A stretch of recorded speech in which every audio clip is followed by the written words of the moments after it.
Good morning. I'm Ralph Edwards from Good Hope Lutheran Church in North Lima, and this is Faith, Hope, and Love. Let's talk about it. Today we are going to be talking about, we talked about our call before, and now we're going to talk about how does the Spirit talk to us as we mature in the faith. And this is Beth DeMilo. I'm a licensed independent social worker and believer of God. awesome. I like that. A believer of God. Mm-hmm. I like to say, and child of God, sealed by the Holy Spirit, marked with the cross of Christ. That's awesome. All right. So as we were talking about your call, was there a definite way in which God spoke to you before when you first started this process? A definite way? No. Okay. So how did you feel the call was? Through hearing it verbally from other people. I had to be told. Did you feel it yourself, though? Did you feel that you were worthy of it? Did you feel that you should do it? No. Not at all. No. It doesn't. It just. I don't think if you go through all the scriptures, I don't think there's a prophet or a person that's called by God that other than Mary. I think Mary's the only one who says, "Here I am. Do what you need." And but the rest of us struggle with it. We fight with it, and we don't think we're worthy of it. And I think that's the first thing that I noticed. I noticed that as I matured, I started to realize that I am called, and that God doesn't use the perfect. God uses each and every one of us, and He's the one that makes us perfect. He's the one that makes us. God's the one that makes us ready to do what we're supposed to do. So the first thing has to be that discernment that as you get older or more mature in the faith, you discern. You have more time to discern. You start to see things that happen, and you can't believe it. Well, it's funny that that's where you start, because that was one of the areas that I still feel that I am not mature in yet, being able to discern certain things. And it led me to, and I keep going back to, you'll have to tell me the exact scripture, I wrote it down, but where they talk about Jesus and the body, like the physical body, and how it has many different parts to it. Okay. And how they all have to work together. So Christ is the body, right? And again, there's all, and we're talking in Romans 12, mm-hmm. And so again, the idea that we're all one, and that there's different parts of that body, and they all work together. You can't say get rid of the left leg. You don't need that today. Right, but trying to understand and figure out what part I play, or how I'm important in all of those other moving pieces. So you're trying to discern whether you're a little pinky that could be disposed of, versus am I really the tongue or the brain or the heart of it? I mean, can you imagine if you're the heart? If you're the heart of the body of Christ. Again, you're the one that's cheering it on. You're the one that's making it go. I could be a good cheerleader. There you go. So I think the heart might be a general area of where I might be being able to encourage others. And so how does that speak to you? How's the speaking to you change? My ability to talk to others in places that are not church about God, and how my faith helps me. And something, it seems simple in my head, but I think is actually larger than what I give it credit, is to be able to say to others, can I pray for you? Is there something that I can pray for when you have things going on in your life? Like I keep doing that at work right now. What I noticed is when I'm with somebody, they're overwhelmed, And when I say, what can I pray? Mm-hmm. They now they narrow it down, Mm-hmm. and they start to realize all these other things are peripheral. All these other things are attacking them, but it's not the main. What is it that you need? What is it that's going on here? And when we start to narrow it down to, Mm-hmm. then now we can grasp it, and so then now we have something to pray for. Mm-hmm. So I think that's, to me, that's key is to ask the question, what can I pray for? And again, leave it up to them. It's not about me. Oh, hey, I'm going to pray for you. No. What do you want me to pray? So I also think I think obedience. I think when I was first called, I was still fighting it. So the obedience. It was I'm going to show you that I'm not being called, and I'm not going to be obedient. Man, I'm going to run. And again, look at Jonah. I'm going to run. I'm going to whatever. And then as I mature in the faith, as I start to get more mature in the faith, I start to understand that I am called, and I might not always like it. I might not always want it, but then it's faster for me to say, okay, God, what is it that you want me to do, instead of, well, I'm just going to do this, and it's that challenge. I guess that's where the discernment comes in my mind of, okay, I think this is the path that I should go down, or this is, someone who I'm supposed to talk to. Do I do it right now? I don't really want to do it right now. I don't. Okay, but I'll do it anyway. But there's always still that like internal struggle. But what I've been hearing a lot lately, and being reminded of is, if that's what God wants done and that's what's supposed to happen, it's gonna find a way. If it's God's will, it's God's will. Right. And we start to understand that. I noticed that one of the next steps, for me at least, is the transformation into Christ-likeness. Now, and I don't mean Christ-like that I'm perfect, that I don't do anything wrong. I mean I'm Christ-like, that I'm willing to suffer. I'm willing to understand that it takes work, it takes a process, and I start to understand that I'm transformed. So, for instance, when someone would tick me off, and I was ready to kick their hind. Now they don't tick me off anymore. Or if I get ticked off, it's more of, wow, I feel so sorry that you feel that way. I don't know how. Again, I get more frustrated with me on not being able to describe what you need to hear the way in which you need to hear it. Yeah. So before it was attack. Yeah. Now it's, and again, more Christ-like. I'm more forgiving. I'm more understanding that I might have made a mistake here. So we're just hitting on all of my struggle areas right at the beginning. I really appreciate it, because that's the next thing I have, is one of the areas that I struggle is, for me, and my idea of what it is to be Christ-like, and that forgiveness piece is a challenge for me. The easy things, you get cut off in traffic. Thank you, thank you. There's a reason, and I can figure that out. But those people who have hurt you deeply, how to forgive them, because I know all of the things that I've done, and I know that I've hurt people deeply, and I believe that I've been forgiven for those things, but I still hold on to those deep ones. And I guess I'll go one step further and say that I can forgive you if you hurt me. But you mess with my wife, you mess with my kids. Don't mess with my babies.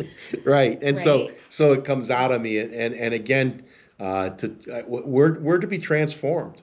We're to be Christ-like to the world. And I remember in one of my sermons, I was quoting a friend of mine. I was quoting Chris Brock, who said, if we get pressed, if we get squeezed, what should come out of us And my granddaughter was in the congregation, and she said, blood, no, Jesus comes out of you. So when we're squeezed, when we're pressed, Christ should come out of us. And again, that doesn't always happen. But Right. as we mature in the faith, so again, to me, it's a level of when I first started this and I was first called, I was kicking and screaming all the way there. Yeah. Then I accepted it, and I accepted, okay, I'm called, but I don't like it, And then now it's more of, I'm called, and I know I can see how you're using me. Mm-hmm. And so I become more and more acceptant of the call, and more acceptant. And so I think when God first started talking to me, he was using 2x4s to hit me. Yes. Now he's whispering in my ear, and I say, whoa, I'm supposed to be doing this, or I'm supposed to be doing that. And it blows my mind. It blows my mind when I'm thinking of somebody, and then the next thing I know, I'm calling them, and I find out that they needed something. Yeah. My cousin was dying. Paul was dying, and I didn't know how close to death he was, and he wanted to talk to me. He had some things that he wanted to talk, and he really had a faith that I came from Christ, that I was Mm-hmm. that God was steering me, and he wanted to talk to me, and I said, I gotta go visit him. And I went and visited him, and he goes, he says, I've been waiting for you to show up. And it's like, seriously? Yeah. You've been waiting for me to show up. And, again, so I start to recognize that and see that a lot. I think that I've moved as time has gone on, that things are not coincidences. People in the world think events happen and it's just a coincidence that you called, or you went and saw a person, or you shoot somebody a text message. My faith now tells me that these are not just things that are haphazardly done. You were meant to call that person because they needed something from you. So whether it was prayer, whether it was just to have somebody say hello, to be able to vent for a second, or maybe it was to keep them in the car for an extra minute, because whatever was happening in front of them, they didn't need to be a part of. Yeah. I also, to me, the next thing is this idea of growing through trials, and I always use this illustration for the congregation. What's the difference between being pruned and being cut? And if you've ever pruned a tree, Mm-hmm. you're cutting it. Right. And so it hurts, and sometimes we go through trials, and the difference is what the trial does for you and with you. When you're not a follower, when you're not mature in the faith, Mm-hmm. you take it and you run, and you use it as an excuse to get, well, that's God being bad, or that's it, instead of understanding that's the pruning process. And Mm-hmm. and the more you cling to Christ, as you start to mature in the faith, you cling to Christ, and so therefore you blossom even more. Mm-hmm. and you grow even more. And so that's one of the things that I noticed, that is growth through my trials versus being cut off. Those experiences and whatever you're being cut with or for is to help set that next stage. So everything, for me personally, that I have gone through is allowing me to talk and have empathy for others.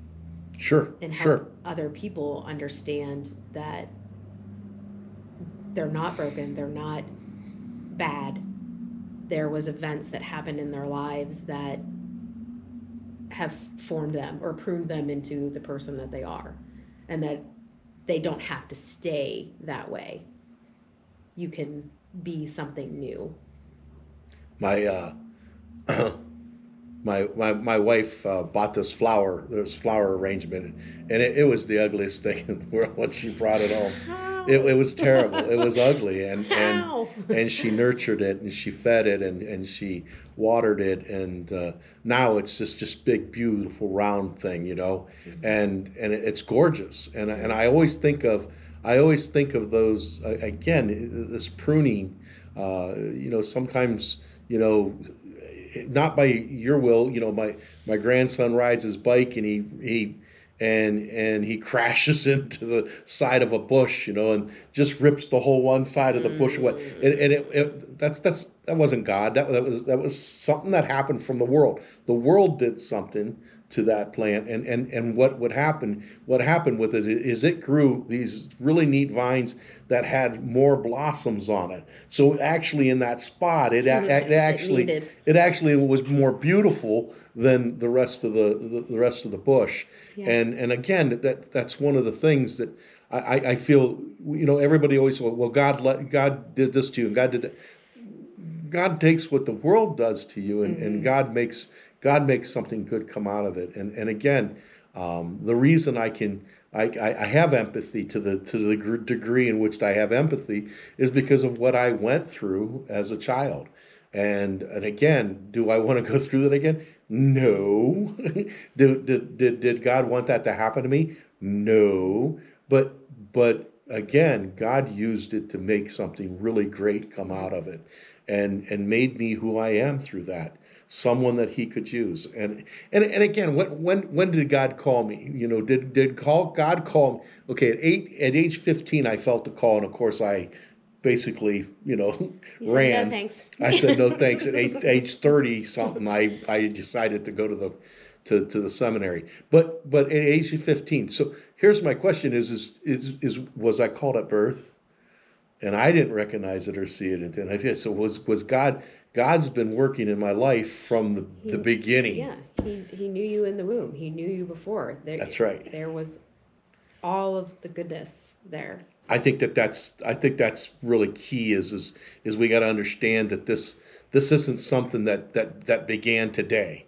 This is something that God's been working on in your life from the beginning. Mm-hmm. And are you accepting? And again, are you mature enough to accept the call? And again, whatever that call means, we're not talking here just call to be a pastor. we're not talking about calling to you're called to be a pastor. No, you're called to be a follower of Christ. You're called that in your vocation you're to be Christ-like. You're to be squeezed and pressed and have Christ come out, not blood. Christ come out. Good to know. Good to know. What are some other things that you can come up with or think about as you do that? I did my several things. Are there things that you came up with that I have not said yet? Yeah, I don't know. One of the areas, so I'm going to move to my strengths part because Let's get to strengths. Let's get to something I'm doing a little bit better. Evidence-based, strength-based. Yes, strength-based, evidence-based practices. There you go. All of those areas. But the idea of, I spoke about it earlier, but prayer and its purpose and its what it does for me and how it helps other. I think my ability to pray in all things. So what is it? I'll be like you right now. I don't say things right, but that's Thessalonians. Rejoice always, pray continuously, and give thanks in all circumstances. My prayer life is every day, constantly. And sometimes it's just, what am I supposed to be praying for right now? What's supposed to be going on? And giving thanks that God is in my life, even in those moments where it sucks and it's hard. But I think it's crazy that I have the ability to recognize that God is with me or in whatever the situation is, but I can pray all the time. So in the good, in the bad, in the crap that is going on. I like I was in a movie and he goes, it hurt. It hurt,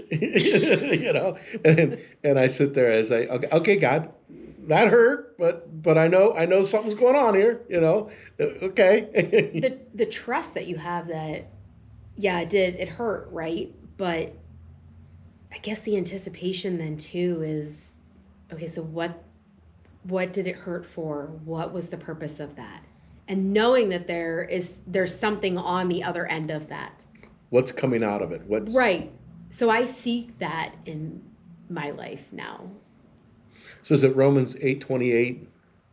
I think it's Romans 8:28 that for those who love the Lord, the good things come to those who love the Lord in everything and anything. So again, we get hurt, and what we do is when we have faith, when we're maturing in the faith, we're not running away. We're okay. What am I going to get out of this? What's coming? And again, please don't hear that the wrong way. I heard that the wrong way. I said it the wrong way. I say things the wrong way. I do. But again, I'm always positive that God's going to do something with this, right. And I'm always excited to see it. I always want to see things are going to work out for the good, and it's God's will that it will turn out a certain way. And I have How's hope. Your patience waiting for that? Are you good at that? Let's not talk about patience at this one. Let's not do that. Okay. Well, I had a woman one time told me that you aren't Superman, and because I said I need to go do this, and she goes, well, you're not Superman. You can't fix it. I never ever said that that I was Superman, mm-hmm. But I am. Is it Jimmy Olsen? I am the kid that takes the pictures of Superman. I've got to be there to witness it. And I think that's the exciting part now. I'm not trying to be God. I'm not trying to be Jesus Christ. But man, I enjoy witnessing God work. I enjoy witnessing Christ give salvation to somebody, to see their life change around, or to see someone who drags through the worst crap and comes out just so strong and in faith, and to see them blossom. I just, oh wow, I could take pictures of that all day long. Yeah. And that's what I'm talking about, is that's what I'm looking for. I'm mm-hmm. always looking for, okay, I seen something terrible, horrific happen. And we did it clear back when the towers, when the towers were struck by, I remember that. I was just a brand new pastor. We were sitting here, and they brought a TV in, and I kept watching the planes hitting it, because they did it over and over and over again. And I'm sitting there. I said, okay, so on the face of it, it's horrific. It really is. And I don't want to put that down. We do have to acknowledge the horrificness, but also the stuff that came out of that. The people saving people, the people helping people that were strangers or enemies before are now, holding and caring for each other. I just, wow. And I look for that every time, Now I'm maybe I jumped too fast, I don't know. Maybe I have to be careful, because I don't want to be callous. I don't want to be callous at a funeral and say, "Oh yay, they died," They're with Jesus. You don't want to be the callous like that. But you also, when I go to a funeral, I'm excited. I know you are. But I understand that more now. When I first was working here with you, I was like, "How are you excited about that?" But for whatever reason, being able to rejoice in the time, that you had with that person, and knowing that, they're perfect now. And I think that's one thing that I talk to people a lot about is sharing my thoughts and knowing, my faith. And I know God has got that person now. And you get to remember that person in whatever perfect setting. That's how we like to remember people, is how whatever perfect picture that we have, and that's how they are in God's eyes. Well, think of all the insecurities that we have that cause us to do really horrific things. We do bad things to each other mm-hmm. because of our insecurities and the way mm-hmm. we feel about ourselves, and the way someone maybe made us feel about ourselves. And again, we're products of whatever environment we were raised in, Right. and we come out swinging, and you might get in the way of that. And so again, to be able to see through that and see how Christ is. Wow, Christ just doesn't want. Christ didn't want you to get beat as a child. Christ didn't want you to get, hurt or maimed or what. Christ didn't want that. That's not what Christ wanted. But Yeah.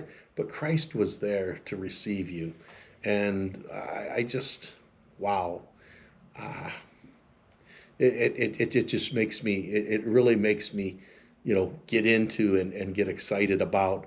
What does it mean to follow the world versus what does it mean to follow Christ? Yeah. When we follow Christ, we produce fruits, and what are those fruits? And are those fruits from the world where we anger and malice and all those other, or are those fruits the fruit of the Spirit, where it's love, it's patience, it's kindness, it's long suffering, and I mean we put up with a lot for those we love. That long suffering that's one of the ones I had to work on when I realized that my diabetes is gonna be something that kind of touches every part of my life.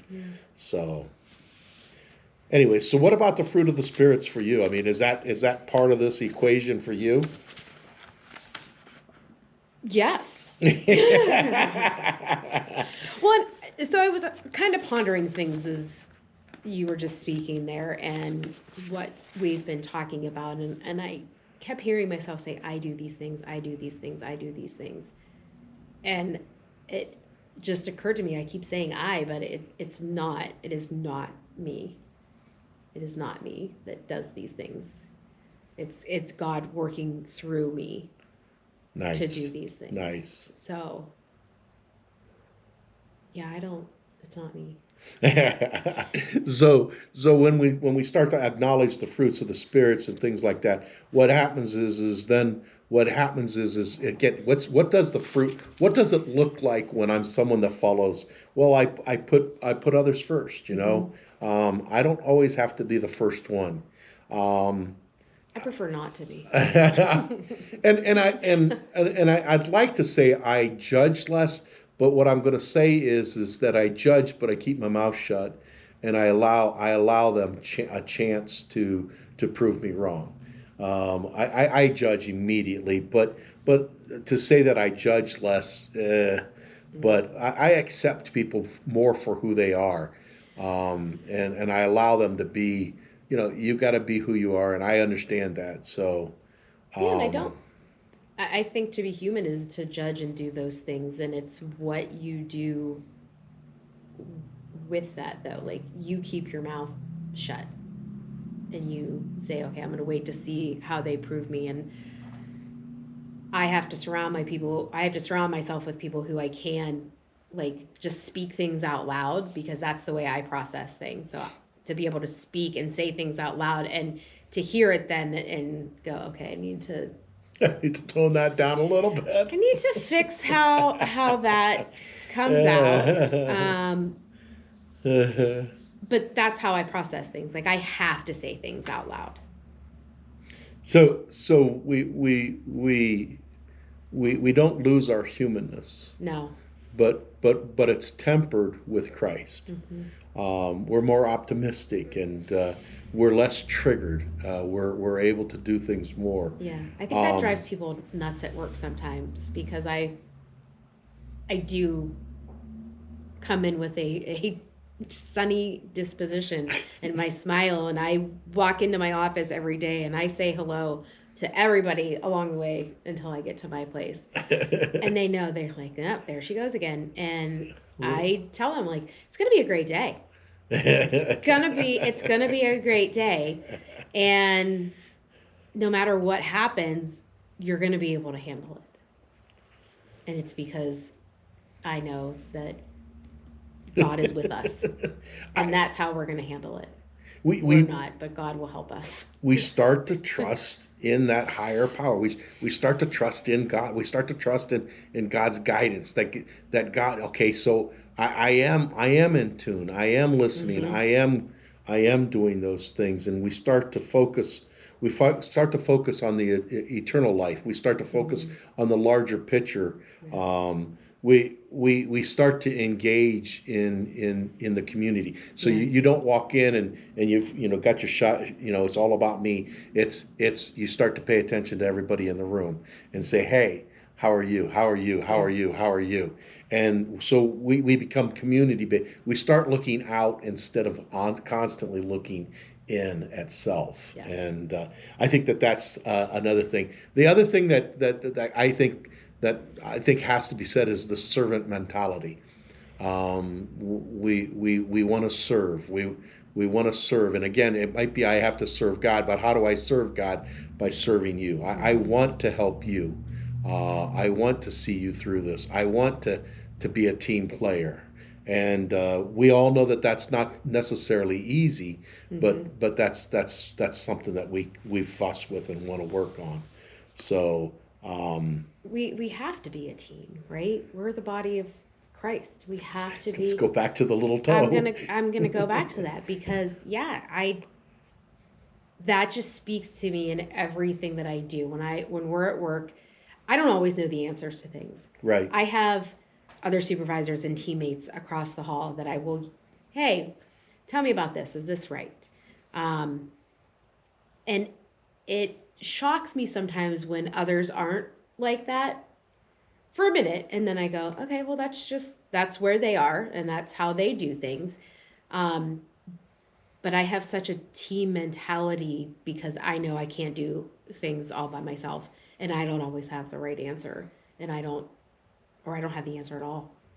Well, one of the things that you said there is another, to me, another sign of maturity in the faith is that ideal of introspection and self-examination, that we start to process things and, hey, I don't have all the answers. Yeah. And I, how and again, then we go to the community.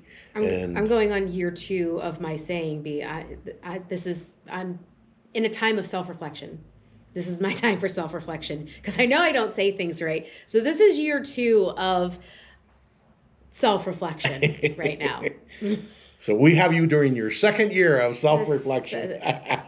It's just going to keep going on and on. But you're not seeking what you want. You're seeking the truth.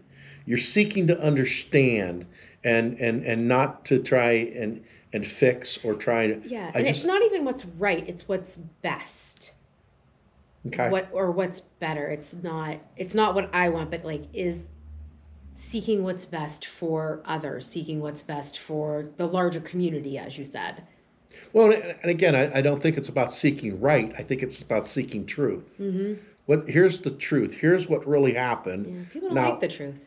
No, I don't like the truth. The truth is, you did say that wrong, Ralph. Yeah, I know. I can't go back and take it back. No. I did say it wrong. So again, but my overall being on who I am has been consistent. Mm-hmm. And again, yes, I got flabbergasted and I said something that maybe isn't necessarily what my belief is, but most people genuinely know who I am.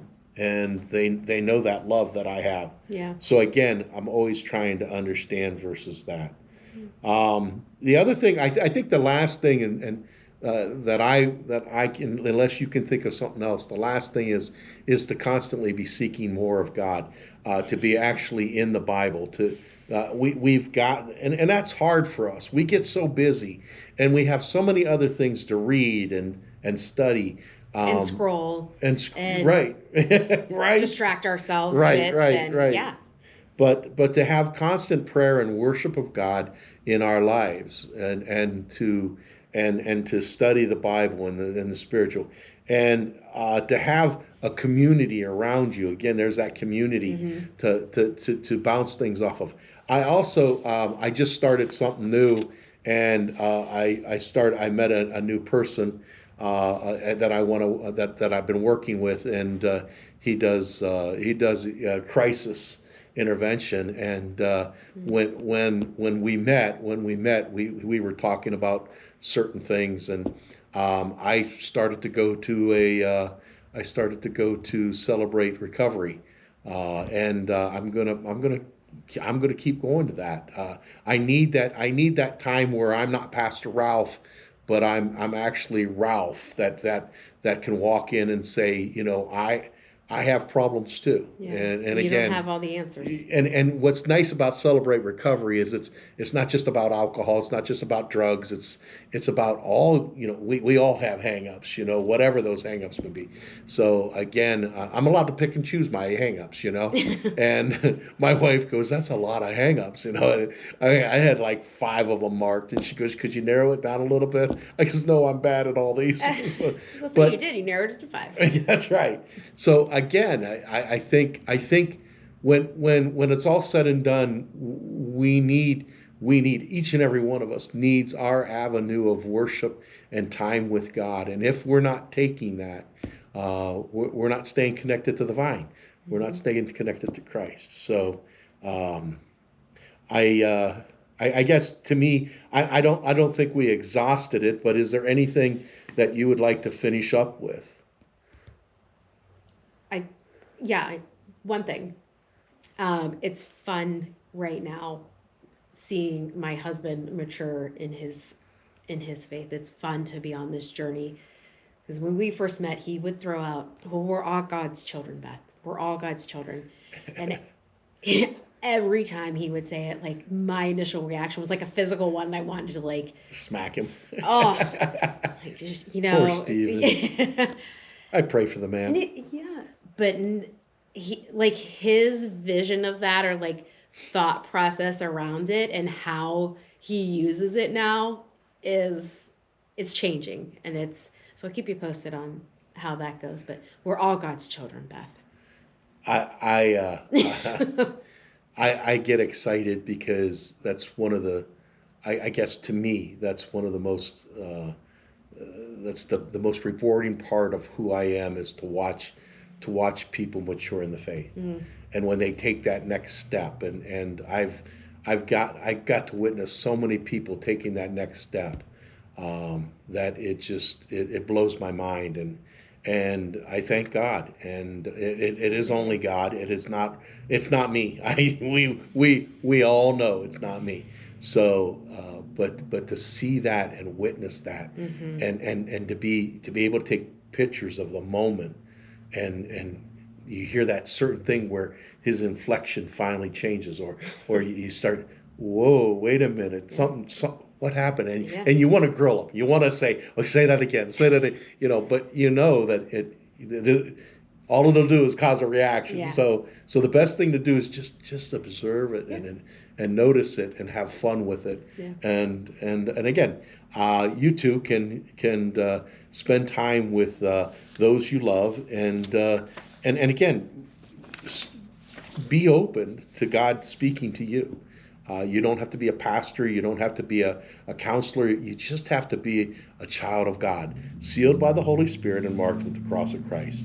Well, that's it for Faith, Hope, and Love today. Let's talk about it. What I'd like to do is we'll come up with some ideas, and we'll be talking in the future. So hope to see you then. God's peace to you, and have a blessed day.